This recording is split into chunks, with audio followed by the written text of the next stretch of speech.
मोहिनी अपने पति और अपनी 6 साल की बेटी कोसी के साथ एक छोटी सी बस्ती में रहा करती थी। मोहिनी लोगों के घरों में झाड़ू पोछे का काम किया करती थी। वो जिस घर में काम किया करती थी, उस घर की मालकिन सावित्री बहुत ही दरिया दिल थी और हमेशा गरीब लोगों की मदद किया करती थी। जब सावित्री को पता चला कि मोहिनी की बेटी कोसी को पढ़ाई लिखाई का बहुत शौक है, तो वो कोसी का दाखिला अपनी बेटी के स्कूल में करा देती है। मोहिनी मालकिन सावित्री से बोलती है, मालकिन मेरी बेटी कोसी का अपने इतने बड़े स्कूल में दाखिला कराकर मुझ गरीब काम वाली पर बहुत बड़ा उपकार किया है। अरे उपकार कैसा? अब तो तू बस अपनी बेटी को कल से स्कूल भेजने की तैयारी कर। फिर अगले ही दिन मोहिनी अपनी बेटी कोसी को तैयार करके स्कूल भेज देती है। कोसी स्कूल पहुंचकर देखती है कि सभी बच्चे ग्राउंड में खेल रहे हैं। वो जल्दी से अपना बैग सबसे आगे वाली सीट पर रख देती है और बाहर बच्चों के पास जाकर खड़ी हो जाती है। तभी कोसी के मालकिन की बेटी लीना कोसी से बोलती है, ए कोसी, तेरी हिम्मत कैसे हुई मेरे साथ खड़ी होने की? माना मेरी मॉम ने तेरा एडमिशन मेरे ही स्कूल में करवा दिया है, पर तू मुझसे दूर रहना, समझी? आई देखो जरा, अब एक काम वाली की लड़की मेरे बराबर खड़ी होगी। मुझे तो इसके अंदर से अजीब सी स्मेल आ रही है। क्यों दोस्तों, तुम्हें भी आ रही है ना? ये काम वाली की लड़की है। OMG, चलो यार यहाँ से, नहीं तो ये हम सबको भी गंदा कर देगी। ऐसा बोलकर सभी कोसी का मजाक उड़ाने लग जाते हैं। कोसी उदास होकर अपनी क्लास में जाकर बैठ जाती है। तभी क्लास में टीचर आती है और कोसी को सबसे आगे बेंच पर बैठा देखकर कोसी से बोलती है, तुम्हारा नाम कोसी है, राइट? और तुम एक काम वाली की बेटी हो, और मैंने सुना है कि तुम्हारे पापा कूड़ा बीनने का काम करते हैं। जी टीचर जी। तुम यहाँ से उठो और सबसे पीछे की सीट पर जाकर बैठ जाओ। मगर टीचर जी, मैंने कहा ना तुम सबसे पीछे बेंच पर बैठो। मेरी क्लास में सभी बच्चे बहुत बड़े और नामी घरों से हैं। मैं नहीं चाहती मेरे इन बच्चों पर तुम जैसी गरीब स्टूडेंट का असर आए। टीचर के जाने के बाद क्लास के सभी बच्चे कोसी का मजाक उड़ाने लगते हैं और उसे परेशान करने लगते हैं। लंच टाइम में तो लीना और उसके दोस्त कोसी की टिफिन तक उससे छीनकर डस्टबिन में फेंक देते हैं। अगले दिन कोसी स्कूल आती है तो रोहन नाम का लड़का चुपके से कोसी के बैग से उसकी नोटबुक निकालकर उसमें से होमवर्क वाला पेज फाड़ देता है। जब टीचर क्लास में सबका होमवर्क चेक करती है तो देखते हैं कि कोसी की नोटबुक में कोई होमवर्क नहीं है। कोसी, ये क्या? एक तो तुमने होमवर्क नहीं किया और अपनी नोटबुक मेरी टेबल पर रख दी। तभी रोहन बोलता है, मैम, ये कोशी काम तो करती नहीं और अपनी नोटबुक सबसे पहले आपकी टेबल पर जाकर रख देती है। इसकी तो पिटाई लगनी चाहिए। यस मैम, इस काम वाली की बेटी की तो पिटाई लगनी ही चाहिए। राखी टीचर कोसी की पिटाई करती है।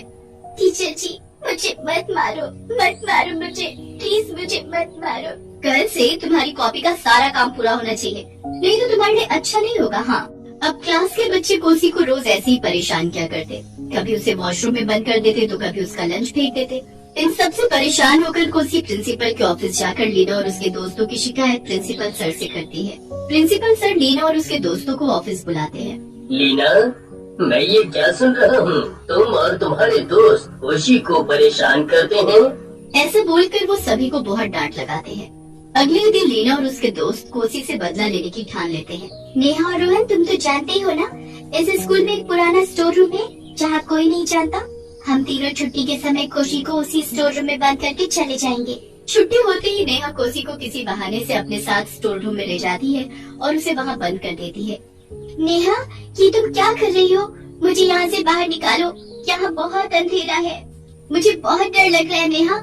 नेहा प्लीज मुझे इस स्टोर रूम से बाहर निकालो। बहुत शौक था ना तुझे हम सबकी शिकायत प्रिंसिपल से लगाने का? ले, अब भुगत उसका नतीजा। सर इस भूतिया स्टोर रूम में। नेहा ऐसा बोलकर हंसते हुए वहाँ से चली जाती है। कोई निकालो मुझे यहाँ से। कोई दरवाजा खोलो, मुझे यहाँ बहुत डर लग रहा है। प्लीज कोई तो मुझे इस स्टोर रूम से बाहर निकालो। काफी देर तक चिल्लाने के बाद भी जब कोई नहीं आता तो कोसी को बहुत घबराहट होने लगती है और अचानक से वो जमीन पर गिर जाती है और कुछ ही देर में उसकी मौत हो जाती है। कोसी एक चुड़ैल बन जाती है और बोलती है, मैंने कभी किसी को कुछ नहीं कहा, पर इन लोगों ने मेरे साथ इतना बुरा किया कि मेरी मौत तक हो गई। अब मैं इन सब से अपनी मौत का बदला लेकर रहूंगी। अगले दिन सभी बच्चे स्कूल आते हैं कि तभी नेहा देखती है कि कोसी क्लास में सबसे आगे की बेंच पर बैठी हुई है। नेहा लीना और रोहन से बोलती है, अरे यार, ये कोसी क्लास में कहाँ से आ गई? इसे तो मैंने कल स्टोर रूम में बंद किया था। अरे, किसी ने स्टोर रूम खोल दिया होगा। पर जरा इसकी हिम्मत तो देखो, ये लड़की कैसे सबसे आगे की बेंच पर बैठी हुई है? अरे इसे फर्स्ट बेंच पर बैठे रहने दो, राखी मैम खुद ही देख लेंगी इसे किसका क्या करना है। तभी राखी मैम क्लास में आती है और कोसी को फर्स्ट बेंच पर बैठा देखकर कोसी से गुस्से से बोलती है, कोसी तुम फर्स्ट बेंच पर क्या कर रही हो? चलो उठो यहाँ से और सबसे लास्ट में जाकर बैठो। टीचर जी मैं तो सबसे आगे की बेंच पर ही बैठूंगी, और वैसे भी क्लास में सबसे पहले मैं ही आई थी, तो फर्स्ट बेंच भी मेरा ही हुआ। टीचर डंडा निकालती है और बोलती है, अच्छा तो तू ऐसे नहीं मानेगी, लगता है तेरी पिटाई ही लगानी पड़ेगी। टीचर जैसे ही कोसी को डंडा मारने लगती है तो वे कोसी की जगह खुद को ही डंडे से पीटने लगती है। ये देखकर क्लास के सभी बच्चे जोर जोर से हंसने लगते हैं। अरे ये क्या हो रहा है? मैं अपनी ही पिटाई क्यों लगा रही हूँ? कोसी मन ही मन मुस्कुराते हुए बोलती है, राखी टीचर आपने भी मुझे बहुत परेशान किया, अब देखना मैं क्या क्या करती हूँ सबके साथ। लंच टाइम में लीना वॉशरूम जाती है तो वॉशरूम का दरवाजा अचानक से खुद से बंद हो जाता है और तभी उसे हवा में ऊपर घूमती हुई एक चुड़ैल लड़की दिखाई देती है। मैं बहुत भूखी हूँ, मैं तुझे खाकर अपनी भूख मिटाऊंगी। लीना बहुत डर जाती है और जोर से चिल्लाने लगती है कि तभी वहाँ मेड आकर वॉशरूम का दरवाजा खोलती है। आंटी आंटी मैंने अभी यहाँ पर एक डरावनी चुड़ैल को देखा, वो मुझे खाना चाहती है। अरे पर यहाँ तो कोई भी नहीं है, लगता है तुम्हारी तबीयत ठीक नहीं है, तुम अपनी क्लास में जाओ। लंच टाइम में राखी टीचर अपना लंच बॉक्स खोलती है तो वो देखती है कि उनके बॉक्स में मरी हुई छिपकली है। वो जोर से चिल्लाते हुए अपना लंच बॉक्स फेंक देती है। हे भगवान आज ये मेरे साथ क्या हो रहा है? तभी राखी मैम को अपने आसपास किसी के होने का एहसास होता है। वो बहुत घबरा जाती है और पसीना पसीना हो जाती है। वो अपनी सीट से उठकर वॉशरूम जाती है और मुंह धोने लगती है कि तभी सामने शीशे में उन्हें अपनी शक्ल की जगह एक चुड़ैल दिखाई देती है। चुड़ैल, ये चुड़ैल मेरे पीछे क्यों पड़ी है? डंडे से बहुत पिटाई लगाई है आपने मेरी, अब मेरी बारी है।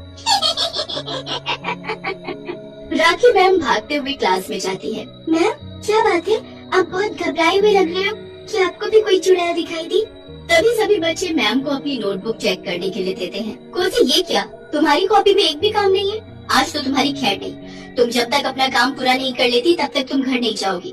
टीचर जी रोहन, लीना और नेहा का काम भी पूरा नहीं है, तो फिर वो भी आज तब तक घर नहीं जाएंगे ना, जब तक उनका भी काम पूरा नहीं हो जाता। पर हमारा काम तो पूरा था, पर अब कॉपी में कोई काम नहीं है।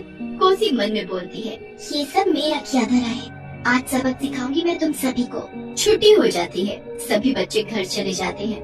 क्लास में मैम कोसी, लीना, नेहा और रोहन का काम करा रही होती है कि तभी अचानक से क्लास का दरवाजा बंद हो जाता है और कोसी चुड़ैल के रूप में बदल जाती है।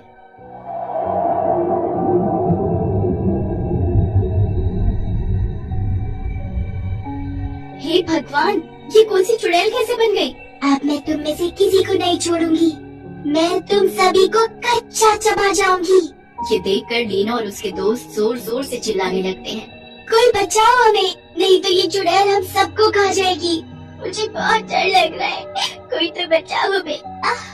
मेरा तो दम घुटने जा रहा है। जैसे मेरा दम घुटा था वैसे ही तुम भी मारे जाओगे। बहुत सताया ना तुम सबने मुझे। टीचर जी कैसा लग रहा है हवा में लटक कर? कोसी हमें माफ कर दो, आगे से हम कभी तुम्हें नहीं सताएंगे। पर तुम चुड़ैल कैसे बन गई? लगता है तुम्हारे अंदर किसी चुड़ैल की आत्मा आ गई है। कोसी रोते हुए बताती है, मेरे अंदर कोई चुड़ैल की आत्मा नहीं है, बल्कि मैं खुद एक चुड़ैल बन गई हूँ। इन तीनों ने मिलकर मुझे स्टोर रूम में बंद कर दिया और घबराहट के मारे दम घुटने से मेरी मौत हो गई। अब मैं अपने ऊपर हुए सभी अत्याचारों का बदला लूंगी, ताकि फिर कोई ऐसी गलती करने का कभी न सोचे। तभी प्रिंसिपल क्लास का दरवाजा खोलते हैं और बोलते हैं, कोशी, मैंने सब सुन लिया है, तुम इन्हें छोड़ दो, इन्हें सजा कानून देगा। मैंने पुलिस को फोन कर दिया है, वो बस आती ही होगी।